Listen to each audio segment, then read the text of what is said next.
of Mice and Men by John Steinbeck. Chapter 4. Crooks, the Negro stable buck, had his bunk in the harness room, a little shed that leaned off the wall of the barn. On one side of the little room there was a square four-paned window, and on the other a narrow plank door leading into the barn. Crooks's bunk was a long box filled with straw, on which his blankets were flung. On the wall by the window there were pegs on which hung broken harness in process of being mended, strips of new leather, and under the window itself a little bench for leather working tools, curved knives and needles and balls of linen thread, and a small hand riveter. On pegs were also pieces of harness, a split collar with the horsehair stuffing sticking out, a broken hame, and a trace chain with its leather covering split. Crooks had his apple box over his bunk, and in it a range of medicine bottles, both for himself and for the horses. There were cans of saddle soap and a drippy can of tar with its paintbrush sticking over the edge. And scattered about the floor were a number of personal possessions, for, being alone, Crooks could leave his things about, and being a stable buck and a cripple, he was more permanent than the other men, and he had accumulated more possessions than he could carry on his back. Crooks possessed several pairs of shoes, a pair of rubber boots, a big alarm clock, and a single-barreled shotgun. And he had books, too, a tattered dictionary and a mauled copy of the California Civil Code for 1905. There were battered magazines and a few dirty books on a special shelf over his bunk. A pair of large gold-rimmed spectacles hung from a nail on the wall above his bed. This room was swept and fairly neat, for Crooks was a proud, aloof man. He kept his distance and demanded that other people keep theirs. His body was bent over to the left by his crooked spine, and his eyes lay deep in his head, and because of their depth seemed to glitter with intensity. His lean face was lined with deep black wrinkles, and he had thin, pain-tightened lips, which were lighter than his face. It was Saturday night.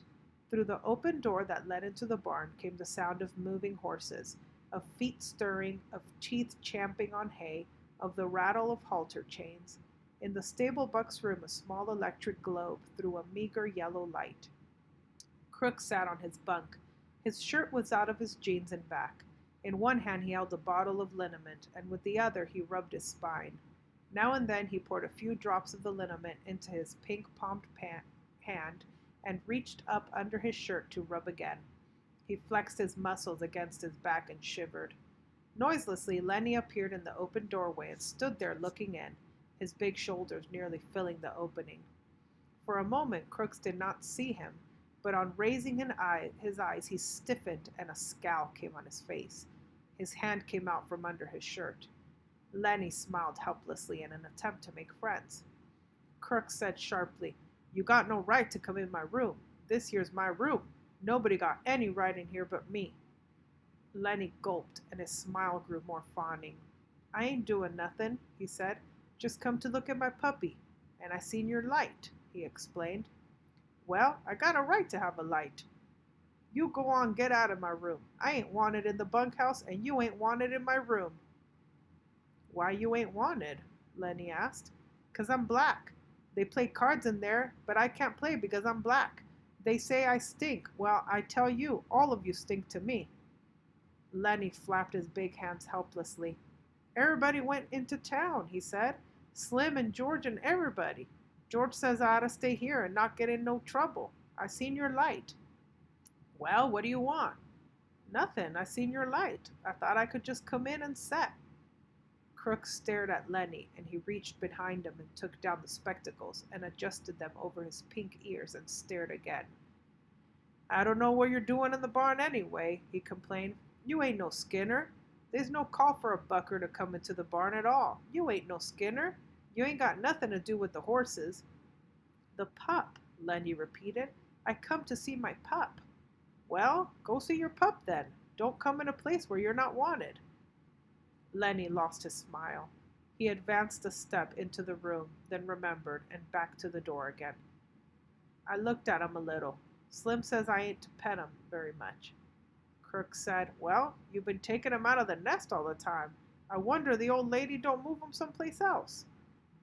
Oh, she don't care. She lets me. Lennie had moved into the room again. Crooks scowled, but Lennie's disarming smile defeated him. Come on in and sit a while, Crooks said. Long as you won't get out and leave me alone, might as well sit down. His tone was a little more friendly. All the boys gone into town, huh? All but old Candy. He just sits in the bunkhouse sharpening his pencil and sharpening and figuring. Crooks adjusted his glasses. Figuring? What's Candy figuring about? Lennie almost shouted. About the rabbits. You're nuts, said Crooks. You're crazy as a wedge. What rabbits you talking about? The rabbits we're gonna get, and I get to tend 'em, cut grass and give 'em water, and like that. Just nuts, said Crooks. I don't blame the guy you travel with for keeping you out of sight. Lennie said quietly, It ain't no lie. We're gonna do it. Gonna get a little place and live on the fat of the land. Crooks settled himself more comfortably on his bunk. Sit down, he invited. Sit down on the nail keg. Lennie hunched down on the little barrel. You think it's a lie, Lennie said, but it ain't no lie. Every word's the truth, and you can ask George. Crooks put his dark chin into his pink palm. You travel around with George, don't you? Sure, me and him goes every place together. Crooks continued. Sometimes he talks, and you don't know what the hell he's talking about. Ain't that so? He leaned forward, boring Lennie with his deep eyes. Ain't that so? Yeah, sometimes. Just talks on, and you don't know what the hell it's all about. Yeah, sometimes, but not always. Crooks leaned forward over the edge of the bunk. I ain't a southern Negro, he said. I was born right here in California. My old man had a chicken ranch, about 10 acres. The white kids come to play at our place, and sometimes I went to play with them, and some of them was pretty nice. My old man didn't like that. I never knew till long later why he didn't like that, but I know now. He hesitated, and when he spoke again, his voice was softer. There wasn't another colored family for miles around, and now there ain't a colored man on this ranch, and there's just one family in Soledad. He laughed. If I say something, why, it's just a nigger saying it. Lennie asked, How long you think it'll be before them pups will be old enough to pet? Crooks laughed again. A guy can talk to you and be sure you won't go blabbing. Couple of weeks and them pups will be all right. George knows what he's about. Just talks and you don't understand nothing. He leaned forward excitedly. This is just a nigger talking, and a busted back nigger, so it don't mean nothing, see? You couldn't remember it anyways. I seen it over and over, a guy talking to another guy, and it don't make no difference if he don't hear or understand. The thing is, they're talking, or they're setting still not talking. It don't make no difference, no difference. His excitement had increased until he pounded his knee with his hand. George can tell you screwy things and it don't matter. It's just the talking. It's just being with another guy. That's all. He paused. His voice grew soft and persuasive. Suppose George don't come back no more. Suppose he took a powder and just ain't coming back. What'll you do then? Lennie's attention came gradually to what had been said. What? He demanded. I said, suppose George went into town tonight and you never heard of him no more. Crooks pressed forward some kind of private victory. Just suppose that, he repeated. He won't do it, Lennie cried. George wouldn't do nothing like that. I've been with George a long time. He'll come back tonight. But the doubt was too much for him. Don't you think he will? Crooks's face lighted with pleasure in his torture. Nobody can tell what a guy'll do, he observed calmly. Let's say he wants to come back and can't. Suppose he gets killed or hurt so he can't come back. Lennie struggled to understand. George won't do nothing like that, he repeated. George is careful. He won't get hurt. He ain't never been hurt 'cause he's careful. Well, just suppose he don't come back. What'll you do then? Lennie's face wrinkled with apprehension. I don't know. Say, what you doing anyways? He cried. This ain't true. George ain't got hurt. Crooks bored in on him. Want me to tell you what'll happen? They'll take you to the booby hatch. They'll tie you up with a collar like a dog. Suddenly, Lennie's eyes centered and grew quiet and mad. He stood up and walked dangerously toward Crooks. Who hurt George? He demanded. Crooks saw the danger as it approached him. He edged back on his bunk to get out of the way. I was just supposing, he said. George ain't hurt. He's all right. He'll be back all right. Lennie stood over him. What you supposin' for? Ain't nobody going to suppose no hurt to George. Crooks removed his glasses and wiped his eyes with his fingers. Just set down, he said. George ain't hurt. Lennie growled back to his seat on the nail keg. Ain't nobody going to talk no hurt to George, he grumbled. Crooks said gently, Maybe you can see now. You got George. You know he's going to come back. Suppose you didn't have nobody. Suppose you couldn't go into the bunkhouse and play rummy 'cause you was black. How'd you like that? Suppose you had to sit out here and read books. Sure, you could play horseshoes till it got dark, but then you gotta read books. Books ain't no good. A guy needs somebody to be near him. He whined. A guy goes nuts if he ain't got nobody. Don't make no difference who the guy is, long he's with you. I tell ya, he cried, I tell ya, a guy gets too lonely and he gets sick. George gonna come back, Lennie reassured himself in a frightened voice. Maybe George come back already. Maybe I better go see. Crooks said, I didn't mean to scare you. He'll come back. I was talking about myself. A guy sits alone out here at night, maybe reading books or thinking or stuff like that. Sometimes he gets thinking and he got nothing to tell him what's so and what ain't so. Maybe if he sees something, he don't know whether it's right or not. He can't turn to some other guy and ask him if he sees it too. He can't tell. He got nothing to measure by. I seen things out here. I wasn't drunk. I don't know if I was asleep. If some guy was with me, he could tell me I was asleep, and then it would be all right. But I just don't know. Crooks was looking across the room now, looking toward the window. Lennie said miserably, George won't go away and leave me. I know George won't do that. The stable buck went on dreamily. I remember when I was a little kid on my old man's chicken ranch. Had 2 brothers. They was always near me, always there. Used to sleep right in the same room, right in the same bed, all 3.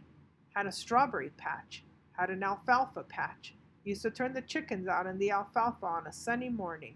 My brothers sat on a fence rail and watch 'em. White chickens they was. Gradually, Lennie's interest came around to what was being said. George says we're going to have alfalfa for the rabbits. What rabbits? We're going to have rabbits and a berry patch. You're nuts. We are too. You ask George. You're nuts. Crooks was scornful. I seen hundreds of men come by on the road and on the ranches with their bindles on their back and that same damn thing in their heads. Hundreds of them. They come and they quit and go on, and every damn one of them's got a little piece of land in his head, and never a goddamn one of them ever gets it. Just like heaven. Everybody wants a little piece of land. I read plenty of books out here. Nobody never gets to heaven, and nobody gets no land. It's just in their head. They're all the time talking about it, but it's just in their head. He paused and looked toward the open door, for the horses were moving restlessly, and the halter chains clinked. A horse whinnied. I guess somebody's out there, Crooks said. Maybe Slim. Slim comes in sometimes 2-3 times a night. Slim's a real skinner. He looks out for his team. He pulled himself painfully upright and moved toward the door. That you, Slim? He called. Candy's voice answered. Slim went in town. Say, you seen Lennie? You mean the big guy? Yeah, seen him around any place? He's in here, Crooks said shortly. He went back to his bunk and lay down. Candy stood in the doorway, scratching his bald wrist and looking blindly into the lighted room. He made no attempt to enter. Tell you what, Lennie, I've been figuring out about them rabbits. Crooks said irritably, You can come in if you want. Candy seemed embarrassed. I don't know. Of course, if you want me to. Come on in. If everybody's coming in, you might just as well. It was difficult for Crooks to conceal his pleasure with anger. Candy came in, but he was still embarrassed. You got a nice cozy little place in here, he said to Crooks. Must be nice to have a room all to yourself this way. Sure, said Crooks, and a manure pile under the window. Sure, it's swell. Lennie broke in. You said about them rabbits. Candy leaned against the wall beside the broken collar while he scratched the wrist stump. I've been here a long time, he said, and Crooks been here a long time. This is the first time I ever been in his room. Crooks said darkly, guys don't come into a colored man's room very much. Nobody been here but Slim. Slim and the boss. Candy quickly changed the subject. Slim's as good a skinner as I ever seen. Lennie leaned toward the old swamper. About them rabbits, he insisted. Candy smiled. I got it figured out. We can make some money on them rabbits if we go about it right. But I get to tend 'em, Lennie broke in. George says I get to tend 'em. He promised. Crooks interrupted brutally. You guys is just kidding yourself. You'll talk about it a hell of a lot, but you won't get no land. You'll be a swamper here till they take you out in a box. Hell, I seen too many guys. Lennie here'll quit and be on the road in 2-3 weeks. Seems like every guy got land in his head. Candy rubbed his cheek angrily.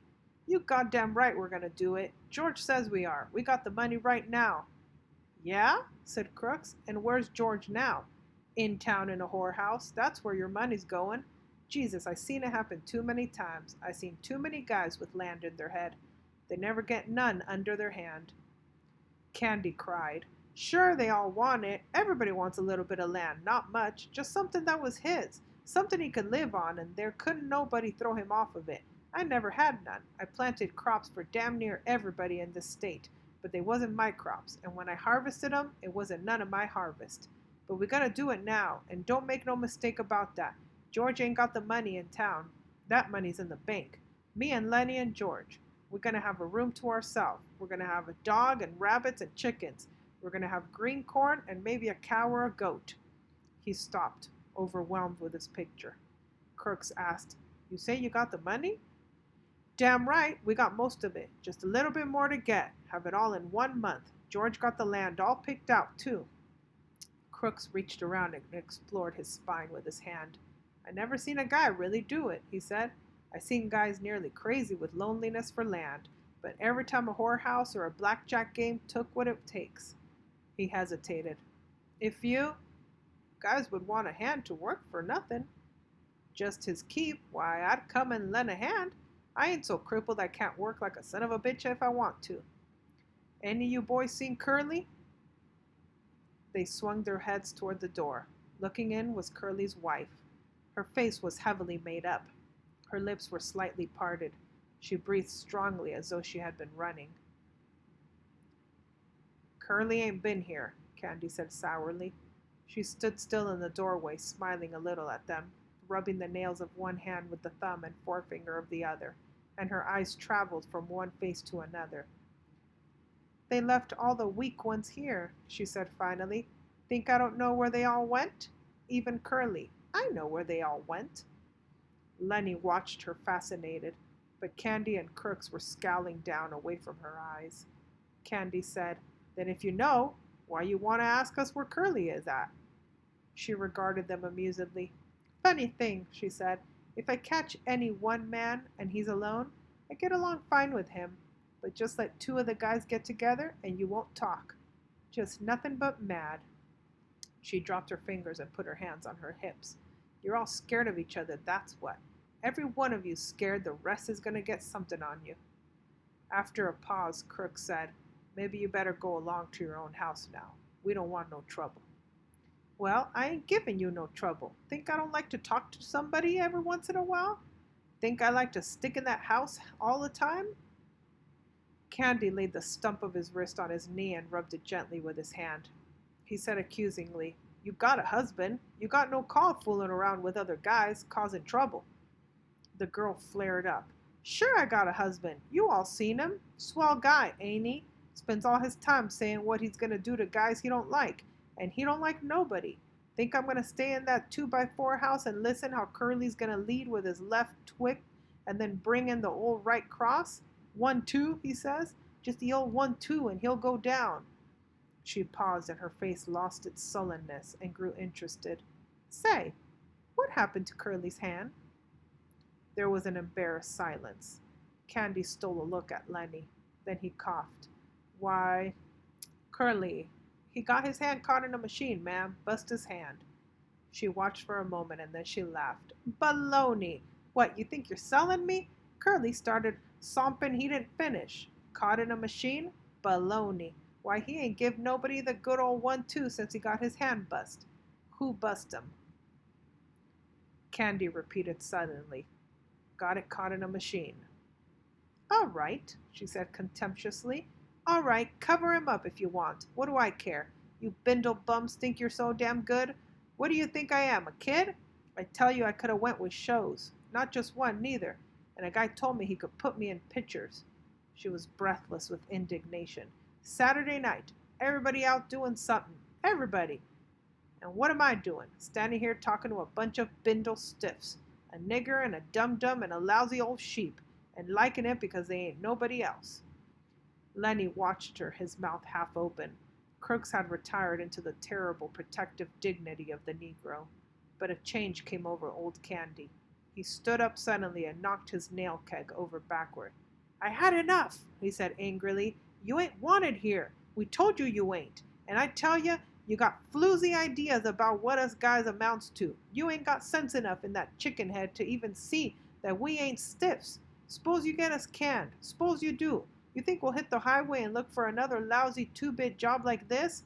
You don't know that we got our own ranch to go to, and our own house. We ain't got to stay here. We got a house and chickens and fruit trees and a place 100 times prettier than this.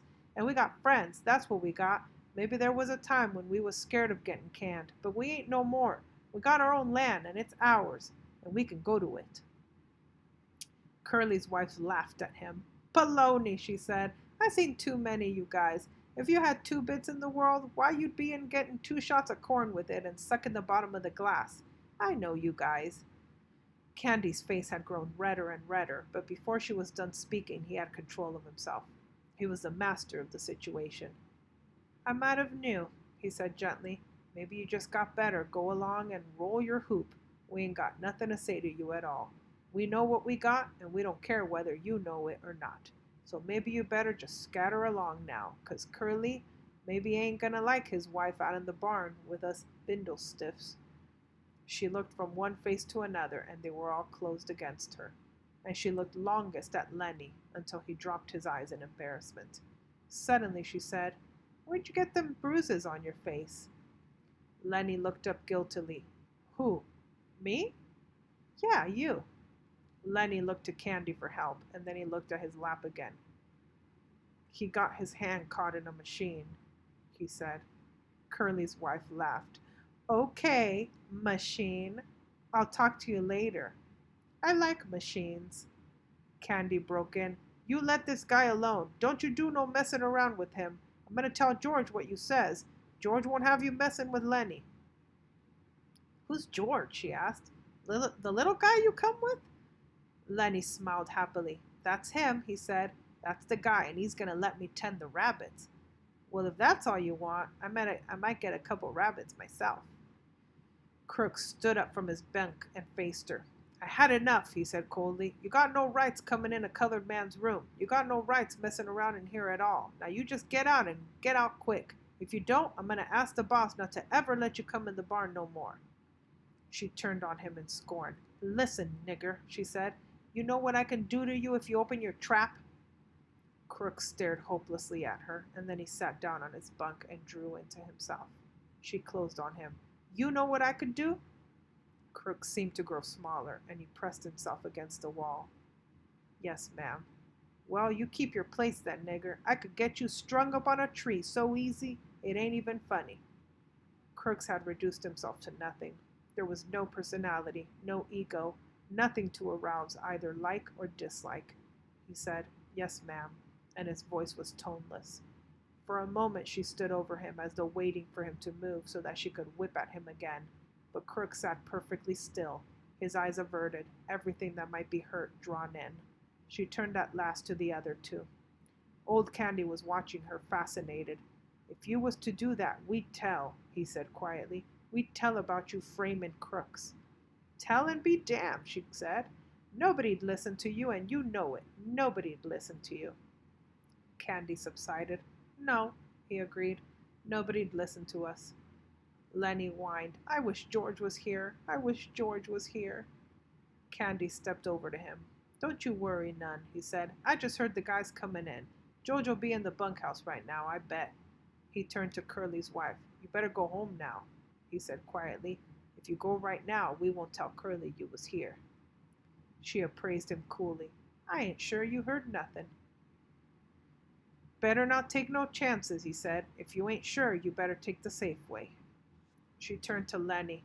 I'm glad you bust up Curley a little bit. He got it coming to him. Sometimes I'd like to bust him myself. She slipped out the door and disappeared into the dark barn. And while she went through the barn, the halter chains rattled, and some horses snorted, and some stamped their feet. Crooks seemed to come slowly out of the layers of protection he had put on. Was that the truth what you said about the guys come back? He asked. Sure, I heard 'em. Well, I didn't hear nothing. The gate banged, Candy said, and he went on. Jesus Christ, Curly's wife can move quiet. I guess she had a lot of practice, though. Crooks avoided the whole subject now. Maybe you guys better go, he said. I ain't sure I want you in here no more. A colored man gotta have some rights, even if he don't like 'em. Candy said, that bitch didn't offer said that to you? That bitch didn't have said that to you. It wasn't nothing, Crooks said dully. You guys coming in and settin' made me forget. What she says is true. The horses snorted out in the barn and the chains rang and a voice called, Lennie. Oh, Lennie, you in the barn? It's George, Lennie cried, and he answered, Here, George, I'm right in here. In a second, George stood framed in the door, and he looked disapprovingly about. What you doing in Crooks's room? You hadn't ought to be in here. Crooks nodded. I told them, but they come in anyways. Well, why'n't you kick 'em out? I didn't care much, said Crooks. Lennie's a nice fella. Now Candy aroused himself. Oh, George, I've been figuring and figuring. I got it doped out how we can even make some money on them rabbits. George scowled. I thought I told you not to tell nobody about that. Candy was crestfallen. Didn't tell nobody but Crooks. George said, well, you guys get out of here. Jesus, seems like I can't go away for a minute. Candy and Lennie stood up and went toward the door. Crooks called, Candy! Huh, remember what I said about hoeing and doing odd jobs? Yeah, said Candy, I remember. Well, just forget it, said Crooks. I didn't mean it, just fooling. I wouldn't want to go no place like that. Well, okay, if you feel like that. Good night. The three men went out of the door. As they went through the barn, the horses snorted and the halter chains rattled. Crooks sat on his bunk and looked at the door for a moment, and then he reached for the liniment bottle. He pulled out his shirt and back, poured a little liniment in his pink palm, and reaching around, he fell slowly to rubbing his back.